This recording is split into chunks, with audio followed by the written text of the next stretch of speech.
विष्णु भगवान की व्रत कथा।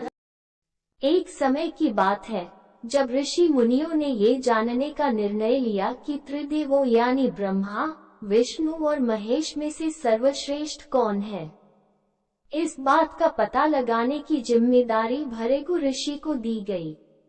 भृगु ऋषि इस बात का पता लगाने के लिए सबसे पहले ब्रह्मा लोक गए और वहां पहुंचकर ब्रह्मा देव की परीक्षा लेने लगे। उन्होंने सीधे क्रोध में पूछा, आपने मुझे प्रणाम क्यों नहीं किया। ये सुनते ही ब्रह्मा देव को गुस्सा आ गया।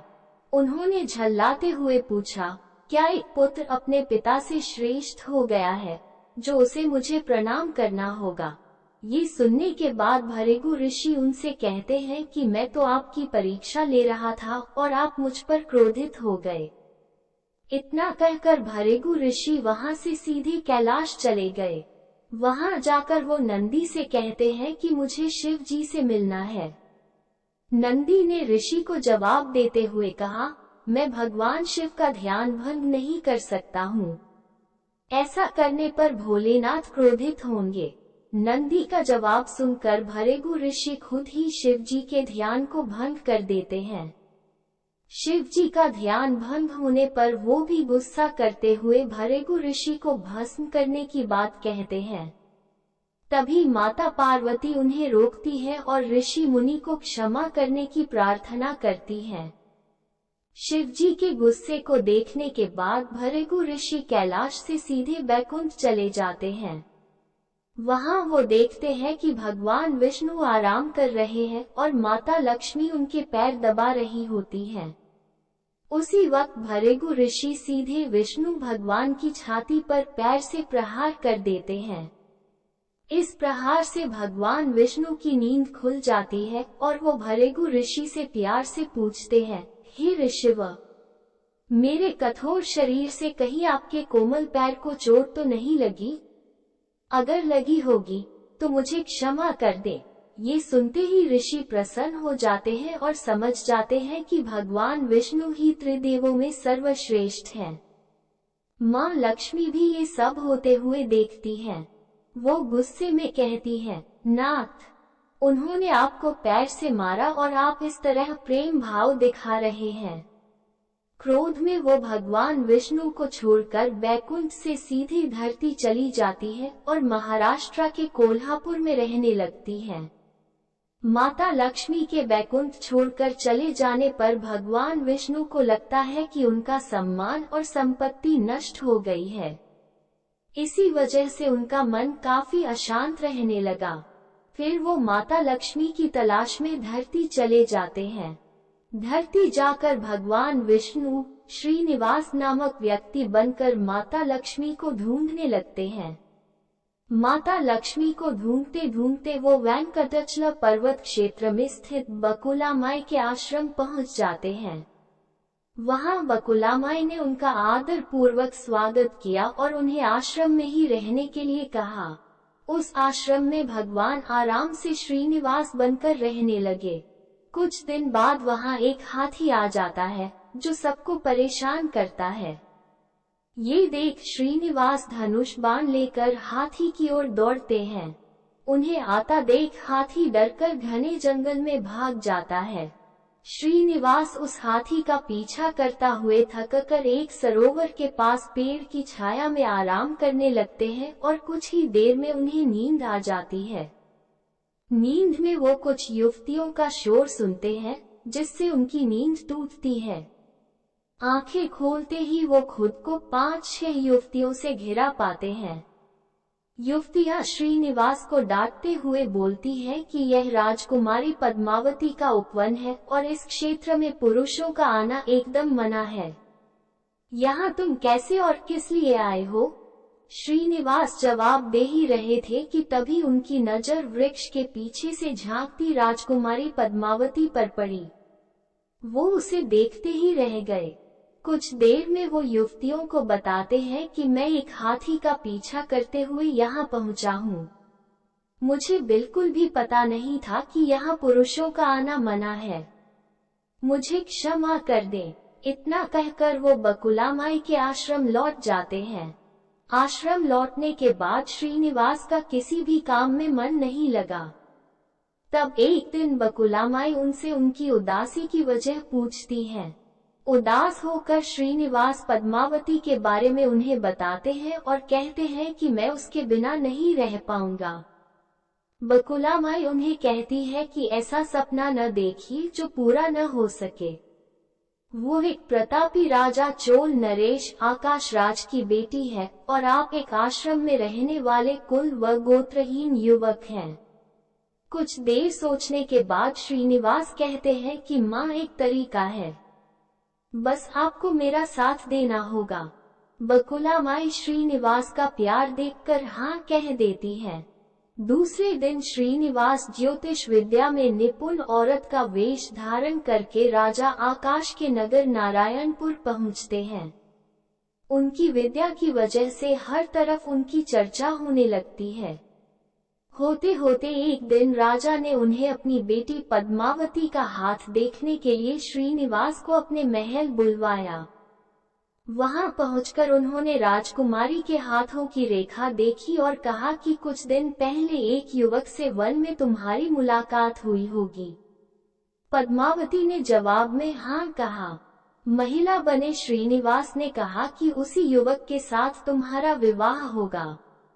तभी पद्मावती की मां धरना देवी उनसे पूछती है कि यह कैसे होगा। तब ज्योतिष औरत कहती है कि यह इसके भाग्य में लिखा है और ग्रह ये कहते हैं कि एक औरत उसके लिए आपकी बेटी का रिश्ता मांगने आएगी। 2 दिन बीतने के बाद बकुलामाई एक तपस्विनी बनकर राजमहल गई और अपने युवा पुत्र के लिए पद्मावती के रिश्ते की बात की। तभी राजा आकाश बकुलामाई को पहचान जाते हैं और उनसे पूछते हैं कि वो युवक कौन है। बकुलामाई उन्हें श्रीनिवास के बारे में बताते हुए कहती है कि वह चंद्रवंश में जन्मा हुआ लड़का है जो मेरे आश्रम में रहता है और मुझे मां मानता है। राजा उनकी बात सुनने के बाद बकुलामाई से सोचने के लिए कुछ दिन मांगते हैं। फिर राजा ने अपने राजपुरोहित को बुलाकर इस बारे में चर्चा की।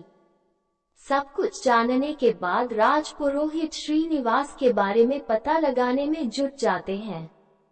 श्रीनिवास के बारे में अच्छी से पता करके वह राजा को कहते हैं कि महाराज, उसमें भगवान विष्णु के समान गुण है और आपकी पुत्री लक्ष्मी जैसी है। ऐसे में यह वर आपकी पुत्री के लिए सुयोग्य है। ये सुनकर राजा तुरंत बकुलामाई के आश्रम में अपनी स्वीकृति के साथ विवाह की लग्न पत्रिका भिजवा देते हैं। श्रीनिवास और बकुलामाई को राजा की मंजूरी से जितनी खुशी हुई उतनी ही चिंता होने लगी। दोनों के मन में होता है कि उनके पास शादी कराने के लिए पर्याप्त धन नहीं है और न ही विवाह के बाद लड़की के रहने के लिए घर।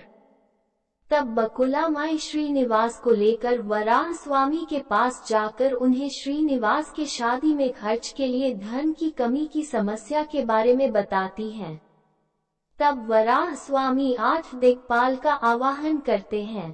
तभी वहां ब्रह्मा, शंकर, इंद्र, कुबेर आदि देवता प्रकट हो जाते हैं।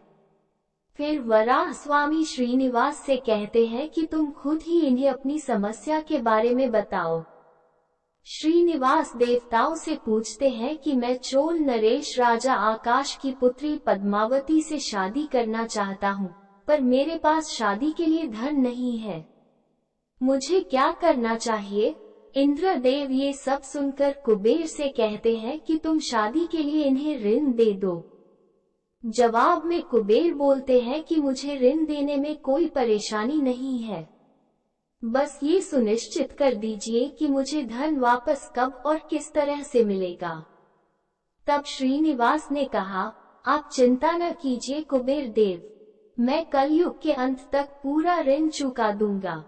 फिर कुबेर ने देवताओं को साक्षी रखकर श्रीनिवास को ऋण दे दिया। उन पैसों से वो पद्मावती से बड़े धूमधाम के साथ शादी करते हैं। तभी उनकी शादी की सूचना लेकर नारद जी कोल्हापुर पहुंच जाते हैं और मां लक्ष्मी को सारी बातें बता देते हैं। जैसे ही माता लक्ष्मी को पता चलता है कि विष्णु जी ने श्रीनिवास बनकर पद्मावती से शादी करके वेंकटाचल पर्वत पर रह रहे हैं, तो वो उदास हो जाती है। कुछ ही देर में वो सीधे विष्णु भगवान से मिलने के लिए वेंकटाचल पहुंच जाती है। वहां वो देखती है कि पद्मावती बड़े प्यार से श्रीनिवास की सेवा कर रही है। माँ लक्ष्मी से रहा नहीं जाता और वो उन्हें भला बुरा कहने लगती है। आखिर में वो पद्मावती को बताती है कि ये श्रीनिवास नहीं, बल्कि मेरे पति विष्णु हैं। तुमने इनसे कैसे विवाह कर लिया? फिर माता लक्ष्मी और पद्मावती के बीच बहुत देर तक वाद विवाद होने लगता है। ये सब देखकर श्रीनिवास को बहुत दुख हुआ और वो वहां से थोड़ा पीछे हटकर एक पत्थर की मूर्ति बन जाते हैं। माता लक्ष्मी और पद्मावती दोनों ये देखकर बहुत परेशान हो जाती हैं और कहती हैं कि अब श्रीनिवास किसी के नहीं रहे। तभी मूर्ति से आवाज आती है, देवियों, मैं हमेशा इस स्थान पर रहूंगा और मुझे लोग वेंकटेश्वर स्वामी के नाम से जानेंगे। मैं यहाँ रहकर अपने भक्तों की इच्छा पूरी करता रहूंगा। साथ ही मुझे चढ़ाए जाने वाले धन के माध्यम से मैं कुबेर का कर्ज व ब्याज चुकाता रहूंगा। बस अब तुम दोनों झगड़ा करना बंद कर दो। इतना सुनने के बाद माता लक्ष्मी और पद्मावती उनसे क्षमा मांगती हैं। फिर माता लक्ष्मी कोल्हापुर जाकर महालक्ष्मी की मूर्ति और पद्मावती तिरुनाचुर में शिला विग्रह बन जाती हैं। यही कारण है कि तिरुपति विराजमान वेंकटेश्वर स्वामी के दर्शन के लिए भक्तों से चंदन, धूप, फूल और मिठाई नहीं, बल्कि धन लिया जाता है।